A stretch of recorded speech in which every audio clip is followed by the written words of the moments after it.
क्या आप जानते हैं कि छत्तीसगढ़ की मिट्टी में एक ऐसा प्राचीन शहर छिपा है जिसका इतिहास आज से 2500 साल पुराना है। एक ऐसा शहर जिसे हमारे स्थानीय राजाओं की उत्पत्ति का केंद्र माना गया है, लेकिन आधुनिक इतिहासकारों के पास इसके ठोस सबूत नहीं थे। पर हाल ही में मिले कुछ प्राचीन सिक्कों ने भारत के इतिहास को फिर से लिखने पर मजबूर कर दिया है। हम बात कर रहे बिलासपुर जिले के मल्हार की। प्राचीन काल का मल्हार या प्रसन्नपुर। आज के इस वीडियो में हम इतिहास के पन्नों को पलटेंगे और जानेंगे कि कैसे मल्हार बौद्ध धर्म के साधना का एक वैश्विक केंद्र बना। यहाँ कौन कौन से महान राजवंशों ने राज किया और कैसे समय के चक्र के साथ यहाँ बौद्ध धर्म का उत्थान और पतन हुआ। चलिए इतिहास की इस खोजी यात्रा पर चलते हैं। मल्हार का इतिहास किसी एक राजवंश तक सीमित नहीं है। यह मौर्य काल, शुंग, सातवाहन, सरपुरी, सोमवंश और कलचुरी राजाओं की कर्मभूमि है। प्राचीन काल में यह कौशाम्बी से पुरी जाने वाले मुख्य व्यापारिक मार्ग पर स्थित था, जिससे यह एक समृद्ध आर्थिक केंद्र बन गया। लेकिन मल्हार के इतिहास की सबसे बड़ी पहली थी मांग या मेघवंश। छत्तीसगढ़ में मेघवंश के 9 शासकों ने राज किया।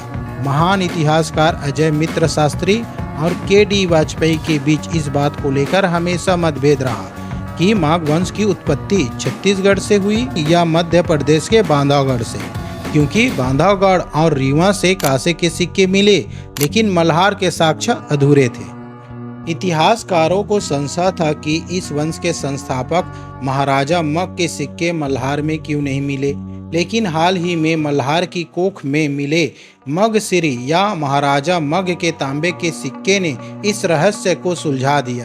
अब यह प्रमाणित हो चुका है कि माघ वंश की उत्पत्ति इसी मल्हार की धरती पर हुई थी, जहां से वे बांधवगढ़ गए और फिर उत्तर में कौशाम्बी तक फैल गए। अब बात करते हैं उस अध्याय की जो मल्हार की आत्मा है, बौद्ध धर्म। ईसा पूर्व 2री शताब्दी से लेकर 7वीं शताब्दी ईस्वी तक मल्हार बौद्ध संस्कृति का एक प्रदीप्त केंद्र था। यहाँ तथागत बुद्ध की करुणा और प्रज्ञा के संदेश गूंजते थे। जब चीनी यात्री हेन सांग ने इस क्षेत्र की यात्रा की तो उन्होंने अपने यात्रा वृत्तांत में दक्षिण कौशल के बौद्ध वैभव का विशेष जिक्र किया। मल्हार में बड़े बड़े बौद्ध विहार थे, जहाँ देश विदेश से भिक्षु आकर ध्यान और अध्ययन करते थे। यहाँ के जनजीवन और वास्तुकला में अद्भुत समन्वय था। यहाँ मौर्य और शुंग कालीन पत्थरों की नक्काशी देखने को मिलती है। बुद्ध की प्रतिमा के मस्तक के पीछे प्राचीन कुटिल नागरी लिपि में बौद्ध मंत्र ये धर्मा हेतु प्रभा अंकित मिलता है, जो यह दर्शाता है कि यहाँ का जनजीवन और रहन सहन पूरी तरह धर्म के सिद्धांतों पर आधारित था। लोग शांति प्रिय, कला प्रेमी और व्यापार में निपुण थे। लेकिन समय हमेशा एक जैसा नहीं रहता।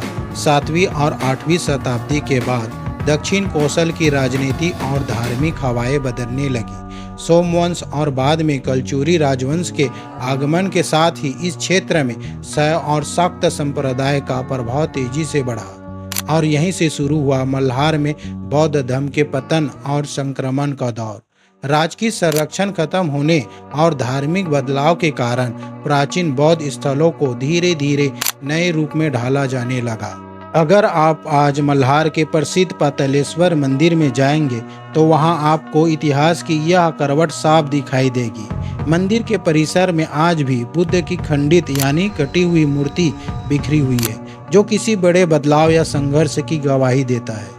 इतना ही नहीं, मंदिर के गर्भगृह में जिस आकृति को आज हम शिवलिंग के रूप में पूजते हैं, पुरातात्विक दृष्टि से वो प्राचीन बौद्ध काल के छोटे मनौती स्तूप के अवशेष प्रतीत होते हैं। बौद्ध भिक्षुओं के जाने के बाद स्थानीय लोक संस्कृति ने इन गोलाकार और बेलनाकार स्तूपों को शिव के प्रतीक के रूप में अपना लिया। मंदिर के सामने की प्लेटफार्म आज भी किसी बौद्ध विहार के मुख्य प्रवेश द्वार और मंडप जैसे दिखाई देती है, जिस पर बाद के कालों में कलचुरी शासकों ने शिव मंदिर का ढांचा खड़ा किया। मल्हार का इतिहास हमें सिखाता है कि संस्कृतियां और धर्म कभी पूरी तरह नष्ट नहीं होते, वे बस अपना रूप बदल लेते हैं। आज का मल्हार भले ही शैव और शाक्त संस्कृति के रूप में जाना जाता हो, लेकिन इसकी नींव में, इसके पत्थरों के नक्काशी में और यहाँ मिले महाराजा मग के सिक्कों में तथागत बुद्ध का शांति संदेश और प्राचीन भारत का वैभव आज भी जीवित है। मल्हार की यह ऐतिहासिक यात्रा आपको कैसे लगी? क्या आपने भी वहाँ इन बौद्ध अवशेषों को देखा है? हमें कमेंट करके जरूर बताएं। इतिहास की ऐसी निष्पक्ष और प्रामाणिक जानकारी के लिए हमारे चैनल धम्म यात्री को सब्सक्राइब करना न भूलें। नमो बुद्धाय। जय हिंद, जय छत्तीसगढ़।